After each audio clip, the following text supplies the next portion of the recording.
that I want to talk about today is what is story? What is the definition of story? A story is a legacy. It's what you leave behind. It's what you leave for future generations to say about you, think about you, and feel about you.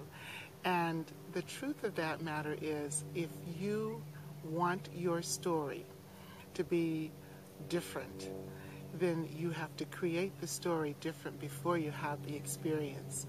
And most of us are accustomed to telling it like it is, telling the truth, making the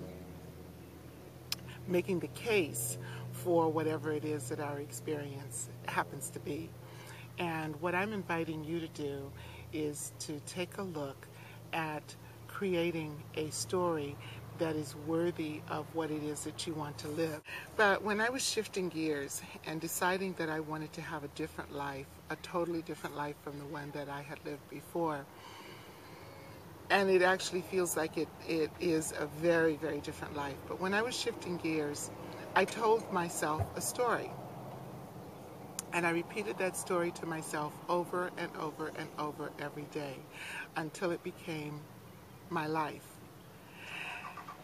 If I had chosen to tell the story that I was living, I probably would still be where I was. I'm certainly sure that I would not have the experience that I'm having now.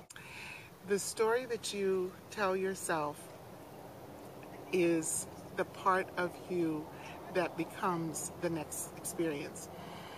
One of the things that I did, I had a opportunity. I had no experience, first of all, or I didn't think I had any experience. I had forgotten the experience that I had, is the truth.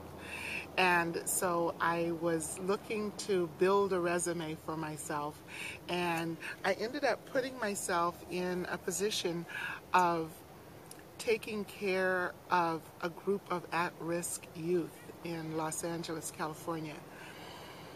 These were kids that were borderline kids. They weren't really bad kids, but they weren't exactly good either.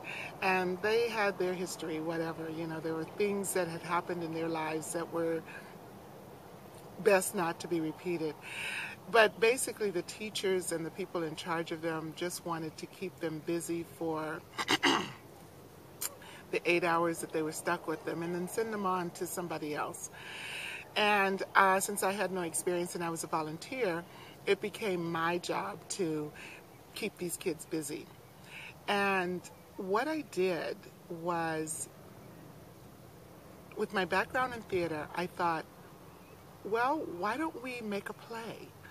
Because, you know, theater is wonderful, and children have a natural propensity to role playing. And even though these were at-risk teens, they still role play. They do, you know, Dungeons and Dragons and Warcraft and all of this other stuff. Well, now it's Warcraft. Back in the day, it was Dungeons and Dragons. So I invited the children, the teens, to create a story, complete with characters and life, you know, what it was that made up the character, what the character's background was and whatnot. And it was very interesting because when they first started doing the story, they told it like it is. You know, they sat there and said, my mother drinks too much, my dad is gone, you know, we live in a place that has roaches and rats, whatever. But they told the story of the life that they were living.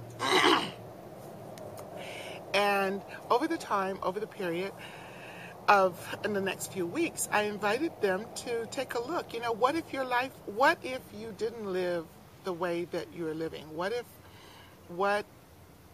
if your life right now was totally different? Then what would you become? What would you like to be if your now was different? And what I got from some of them was, well, you know, I'd like to be a pediatrician. Why? Oh, because my sister is sick and I know some kids that aren't doing too well, and I think it would be really nice to be able to help them. Oh, that's very nice. What would you like to do? Oh, I would like to be a fireman. Why? Oh, because I saw a fireman do some really cool stuff, and I just think that that would be a good thing to be. So their dreams unfolded in that way. And as their dreams unfolded, my next question to them was, okay, what would your life now have to be like in order for you to have that reality? And so I'm asking you, what would your life now have to be like in order for you to have the reality that you are dreaming of as your future? Now, the first step here is to step outside of who you are now and where you are now, and to see what it is that you want to be, whether it's a world traveler, an author, a writer, a speaker, who knows, president. Yeah, there you go. Whatever it is that you want to be, it's to step outside of where you are right now and decide what that thing is that you want to be.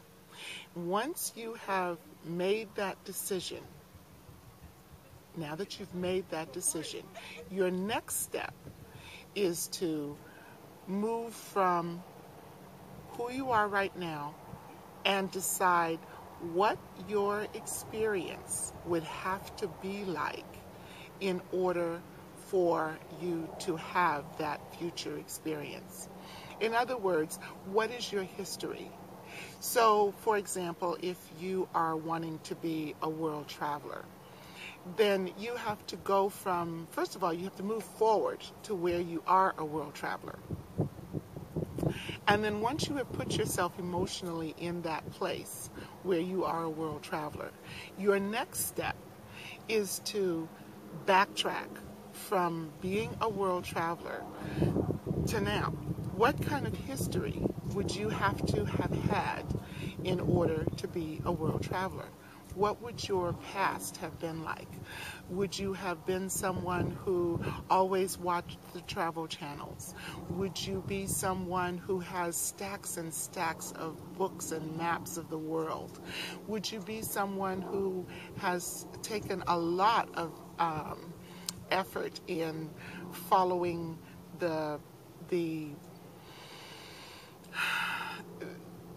would you be someone who has followed other travelers and adventures in their stories?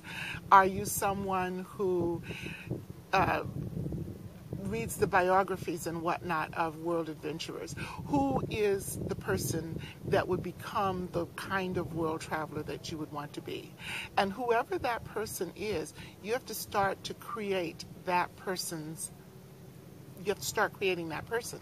So if it means spending time in the library reading books, if it means going out and talking to people who are world travelers, if it means, you know, whatever it means. Now, what comes of that may change what it is that you thought you wanted to be. Got a helicopter going overhead.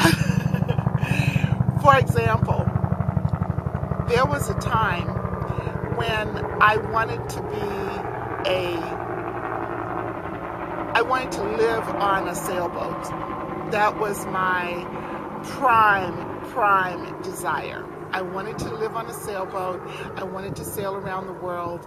I wanted that to be my lifestyle. And so what I did was I spent a lot of time at the marina. I met world travelers from everywhere. I met people who had circumnavigated the globe. I met a couple that had 3 children with them, and they were on a skiff, and they lived aboard this boat, and they had just come back from Hawaii. This was when I lived in Los Angeles. They had done so many things on this boat, and this boat was their home, and they told me what it was like to live there. I read all kinds of stories about the storms that happen at sea when you are, because when when a boat is, that's where you live, then whatever's going on, that's what you have to deal with. So I read everything that I could get my hands on about living at sea. Now, what happened out of that is I learned that maybe living aboard a sailboat maybe living aboard a sailboat was not what I wanted to do. Maybe I wanted to do something else. I would have never known that it wasn't what I wanted to do had I not started to build the character of the person who lives on a sailboat. What happened is I ended up building the character of a person who lived in a motorhome, because it was a home that moved, but it was a little less traumatic than a sailboat. And so I lived in a motorhome for 14 years after that, and traveled throughout the United States and Canada and Mexico, because I had built the character of the person who would live on a sailboat. So it became the person who would live in an RV. So you get what I'm talking about here is you create, first of all, you decide what it is that you want. So if you want to be a business owner, you want to own your own company, you want to own your own store, what does someone do? What kind of past does this person have to have in order to have the kind of store that you want to have? So if you want to have a store that's just a little coffee shop, I just came from one that's really beautiful. If you want to have a little coffee shop, then what kind of person wants to have a little coffee shop? And what's the flavor of that little coffee shop? And so you get in there and you live it and you feel it and you create all the details. What kind of music do you play? What do you serve? Who are your employees? Are you the only employee? What are your hours? Who are your customers? How long are you, what days are you open? What do you have in there for reading material? You build everything about that store. And then you move backwards from that and go, what kind of person would have that kind of store? Is it someone who is moving away from, is it somebody who's moving away from corporate America? Is it someone who has decided that they're dropping out? Is it someone who is wanting to create an ambiance where artists can hang out? What kind of person would have this coffee shop? And that's the person that you build a character of, and that's who you become. So I invite you to think about these things and see where it is that you have to go in order to create who you want to be. And again, the steps are, first of all, decide what it is that you want to be. And then the second step is to backtrack from where you are to where you want to go. So who do you want to be? And then backtrack from there to who you are now and create the person that you would be in order to have the future that you are looking to create.